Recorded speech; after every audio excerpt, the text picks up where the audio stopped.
जेठानी जी, क्या बनाए आप खाने में? भिंडी बना लेते हैं। तभी बाहर का मौसम अचानक से बदल जाता है। बाहर तेज बारिश शुरू हो जाती है। हाय, ये सावन का मौसम। जेठानी जी, बाहर इतनी प्यारी बारिश हो रही है और इस बरसात भरे मौसम में कढ़ी चावल खाने का मजा ही कुछ और है। बात तो तूने सही कही है दिशा, कढ़ी चावल तो हमारे फेवरेट है। पहले कितना खाते थे हम। हाँ, पर इस बरसात में कढ़ी चावल खाने का मजा ही अलग है। चलिए ना जेठानी जी, हम मस्त पैक की चटाकेदार हरी काली रेशम पट्टी मिर्च के साथ तीखे कढ़ी चावल बनाते हैं। हाँ हाँ, चलो मजा आएगा। मैं चावल बनाने के लिए रख देती हूँ, तू अब मिर्च मसाला तैयार अच्छे से कर ले। तभी दिशा तवे पर बारीक हरी मिर्च काली मिर्च को भूनने लगती है। अब मिर्चियों की धास पूरी रसोई में फैल जाती है। अरे ये धास इधर बाहर जानकी के परिवार वाले बैठे जोर जोर से खांस रहे थे। जानकी के परिवार में उसकी सास ससुर मीनाक्षी मनोहर, जानकी और दिशा के पति नीलेश रोहन, ननद मानवी और जानकी दिशा के दो बच्चे करण और चिंकी, ये सब थे। अरे ये किस चीज की ढास है? मीनाक्षी रसोई में जाती है। अरे भौआ, क्या बना रही हो ऐसा कि खास खास कर हमारी हालत खराब हो गई? अरे माँ जी, वो ना दिशा मिर्चियाँ भून रही है। अरे तो बहू कम आंच पर भून। वैसे तुम क्या बना रहे हो खाने में? कढ़ी चावल बना रहे हैं माँ जी। इस बरसात के सुहाने मौसम में कढ़ी चावल खाने का मजा ही कुछ और है। बनाओ जो बनाना है, पर ये ढांस कम करो।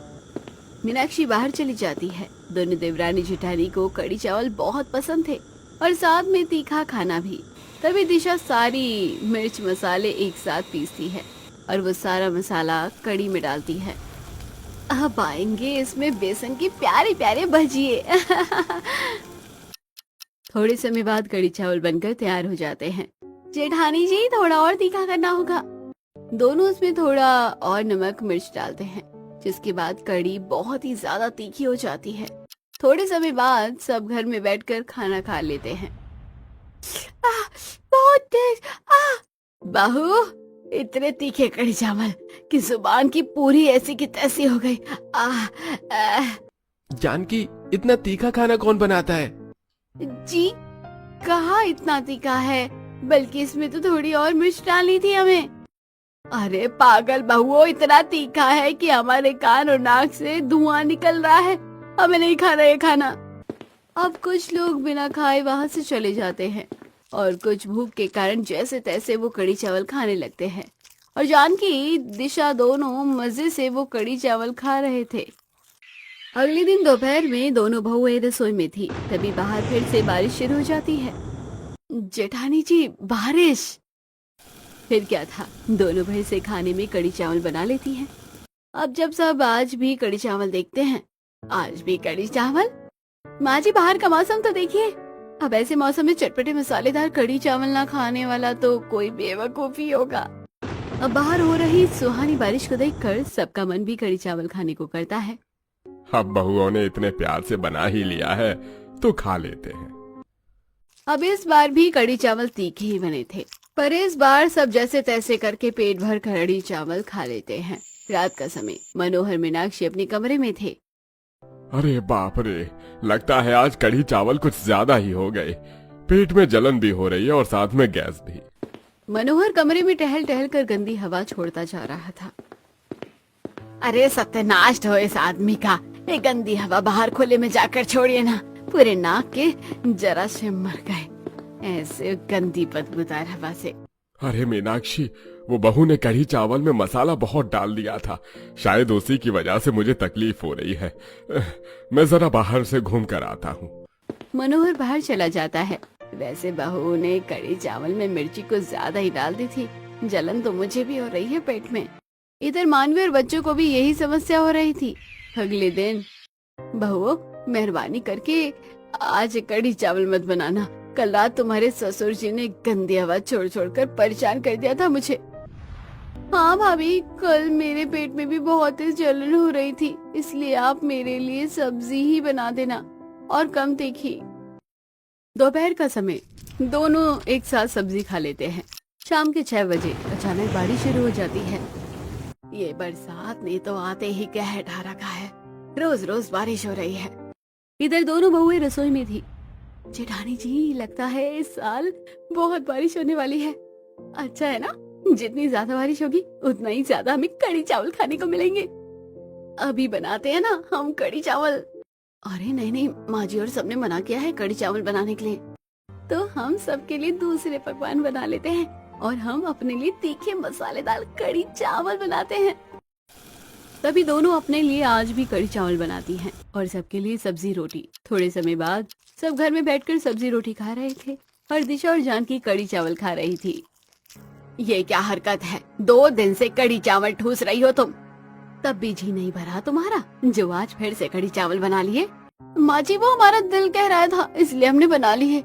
यहाँ तुम्हारे मायके से नहीं आता राशन जो तुम रोज रोज कीमती चावल बर्बाद करती जा रही हो। आगे से अगर कढ़ी चावल बने ना तो मुझसे बुरा कोई नहीं होगा, समझे? जी जी माँ जी। जी मीनाक्षी बारी की बात थी। अगले दिन दोनों रसोई में थी। जेठानी जी, अगर हमारा फिर से कढ़ी चावल खाने का मन किया तो माँ जी ने तो अब हमें कढ़ी चावल बनाने से मना कर दिया। क्या करें, अब अपने मन को मारना ही होगा। अब इसी तरह कुछ दिन बीत जाते हैं। इन दिनों बारिश भी अब ज्यादा नहीं हो रही थी। एक शाम अचानक बाहर तेज बारिश हो रही थी और दोनों बहुएं रसोई में थी। कितना मजा आता है बारिश में कढ़ी चावल खाने का। और माँ जी ने हमारे सारे मजे को किरकिरा कर दिया। हमारा मजा किरकिरा नहीं होगा जेठानी जी। अब हम माँ जी और सबसे छुपकर कढ़ी चावल बनाएंगे और खाएंगे। तभी मीनाक्षी वहाँ आती है।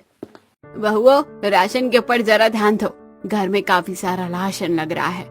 हम हर बार इतना सारा राशन नहीं ला सकते हैं। मीनाक्षी बाहर चली जाती है। ये देख, अब कैसे बनाएंगे हम कढ़ी चावल। अरे माँ जी की बातों को इतना ध्यान मत दीजिए जेठानी जी। हम अभी अपने लिए कढ़ी चावल बनाते हैं और बाकी सबके लिए दूसरे पकवान। और जब सब सो जाएंगे ना तब हम आकर चुपके से कढ़ी चावल खाएंगे। हम 2 बार खाना कैसे खा सकते हैं? हम रात में सबके साथ खाना खाएंगे ही नहीं। हम कोई भी बहाना बना देंगे और फिर सबके सो जाने के बाद हम चुपके से कढ़ी चावल खा लेंगे। जानकी को दिशा का उपाय पसंद आता है। तभी दोनों अपने लिए कढ़ी चावल बनाकर एक जगह छुपा कर रख देती है और बाकी सबके लिए दूसरे पकवान बना लेती है। थोड़े समय बाद बाहर सभी खाना खाने में बैठे हुए थे और जानकी दिशा वहाँ खड़े थे। तुम दोनों खाना क्यों नहीं खा रही हो? आओ खाना खा लो। माँ जी, हमारी तबीयत ठीक नहीं है, आप खा लीजिए। थोड़े समय बाद सब अपने अपने कमरे में जाकर सो जाते हैं और दोनों देवरानी जेठानी रसोई में आकर अपने बनाए कढ़ी चावल खाने लगती हैं। कितना आनंद मिल रहा है कढ़ी चावल खाकर। अब इसी तरह दोनों रोज रात को ऐसे ही छुप छुपा कर कढ़ी चावल खाने लगी। एक शाम, बहुओं खाना खा लो। माँ जी, हम बाद में खा लेंगे। अरे बीते कुछ दिनों से तुम दोनों हमारे साथ खाना ही नहीं खा रही हो। आओ बैठो, खाना खाओ। तभी दोनों इस बार सबके साथ बैठकर खाना खा लेती हैं। आधी रात का समय दोनों रसोई में थी। पेट तो भर गया, अब ये कढ़ी चावल कैसे खाएं? खाना तो पड़ेगा ही, किसी ने देख लिया तो गड़बड़ हो जाएगी। तभी दोनों कढ़ी चावल गर्म करके खा लेती हैं। अगले दिन जानकी और दिशा दोनों की अचानक से काफी तबीयत खराब हो जाती है। दोनों को अचानक से काफी उल्टियां हो रही थी और दोनों के पेट में जलन भी हो रही थी। तभी सब उन्हें हॉस्पिटल लेकर जाते हैं। थोड़े समय बाद, डॉक्टर साहब क्या हुआ मेरी बहुओं को? इन दोनों की हालत बहुत खराब है। इनका गैस काफी हद तक बढ़ चुका है और अगर आप इन्हें समय से हॉस्पिटल नहीं लेकर आते तो इन दोनों को हार्ट अटैक भी आ सकता था। ये सुनकर दिशा, जानकी और सबके होश उड़ जाते हैं। क्या? पर ऐसे अचानक इनकी तबीयत इतनी कैसे खराब हो गई? ये चावल का और तीखा ज्यादा मात्रा में सेवन करती थी, इसलिए इन्हें दिक्कत हुई है। आप लोग कढ़ी चावल ज्यादा खाते थे क्या? जी डॉक्टर साहब, हम रोज कढ़ी चावल खा रहे थे और वो भी तीखे। तभी तुम्हें ये दिक्कत हुई है। अब तुम्हारे लिए चावल और तीखा खाना जहर बन चुका है, इसलिए अब जीवन भर तुम्हें इन दोनों से परहेज करना होगा। मीनाक्षी जी, आपकी बहुओं को 5 दिनों तक यहाँ एडमिट रहना होगा। डॉक्टर वहाँ से चला जाता है। तुम हर रोज कढ़ी चावल खा रही थी, कैसे? तभी दोनों सबको सारी बातें बताती है। अच्छा, तो मैंने मना किया तो तुम दोनों रोज रात को हमसे छुप छुपा कर कढ़ी चावल खा रही थी। अब भूख तो हमें माफ कर दीजिए, हम आज के बाद कभी कढ़ी चावल नहीं खाएंगे। दोनों अपनी तकलीफ से खूब रोने लगती है। करीब 5 दिन बाद दोनों ठीक होकर अपने घर आ जाती हैं। उसके बाद से दोनों हमेशा के लिए कढ़ी चावल खाना बंद कर देती हैं और वो सबके साथ सादे पकवान खाकर अपना जीवन बिताने लगती है।